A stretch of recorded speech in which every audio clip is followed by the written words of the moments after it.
Imagine yourself being unconscious in a room in the hospital. But here's the scary twist: you can hear everything that your loved ones are saying to you, and you hear them saying, keep her or him alive. Do everything you can to save them. But yet you are thinking in your head, this is not what I want.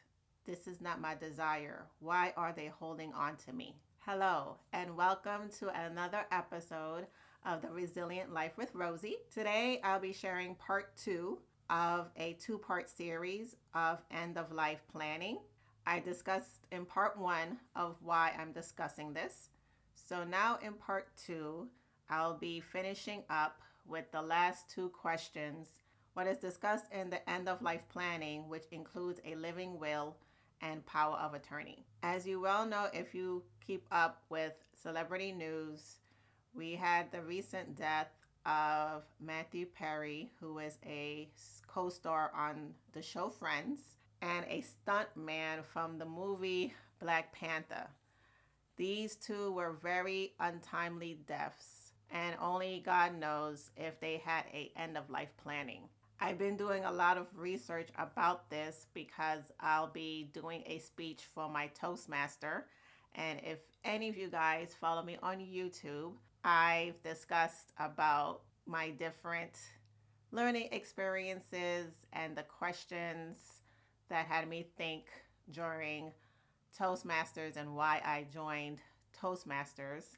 And today I'll be sharing my speech and to hopefully persuade people to do end of life planning for their parents or their elderly in their lives.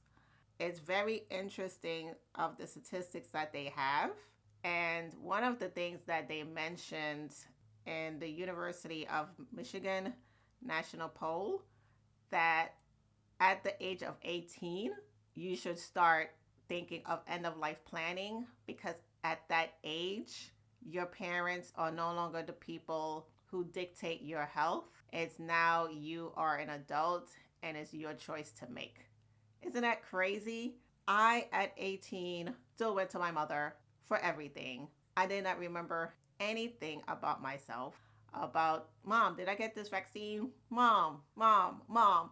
I don't think 18 is a good age to even think about life planning, but that's what they said on the website.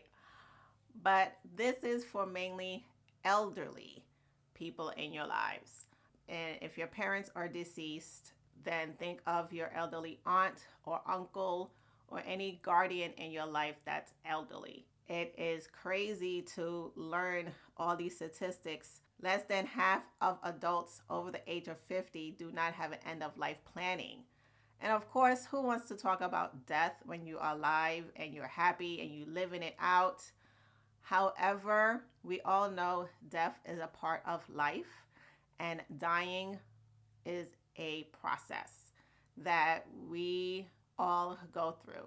And it's important that we discuss it, especially when you're about to have your family gatherings for the upcoming holidays of Thanksgiving, if you're in America, and Christmas. Here are some interesting facts about the reasons why people don't even want to talk about it. One is they didn't know they had to do one, which is interesting.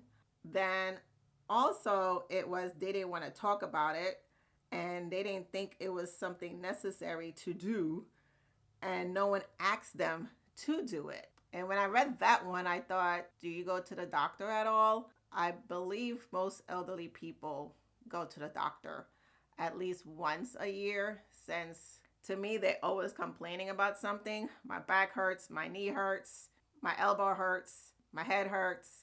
Hello, why is your doctor not discussing that?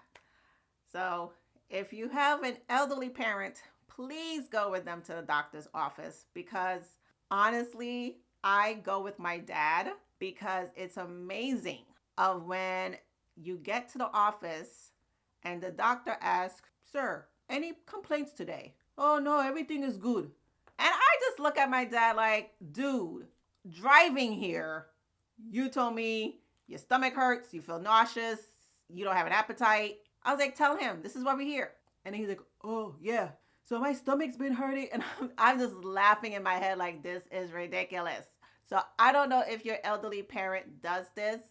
So it's important to go with them to the doctor's office just to make sure all the complaints they tell you on the phone, they are discussing it with their doctors. So then they hopefully are properly treated for the complaints they tell you about. Remember, Tea Time, True Time, every Saturday, only on our YouTube channel, which is under Rosie Resilient. Please make sure to check it out. Also, make sure you share it with a friend.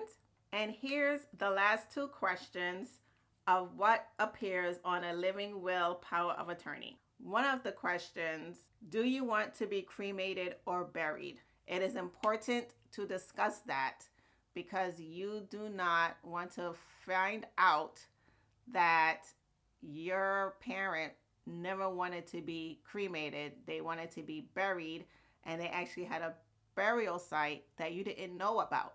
All this needs to be discussed. Love what you're hearing? Please remember to leave a comment and a like. And also, please let me know what content you would like me to discuss. If you have not followed me for a long time, I love to read books. So if there's anything you would like me to discuss on this podcast, let me know. Put it down in the comments. I would love to hear so I could share it with you guys. And the last question that is asked is, do you want a natural death? For some people, they just want to pass away. Richard Roundtree, who was the original Shaft, and it was said that he passed away with family around him.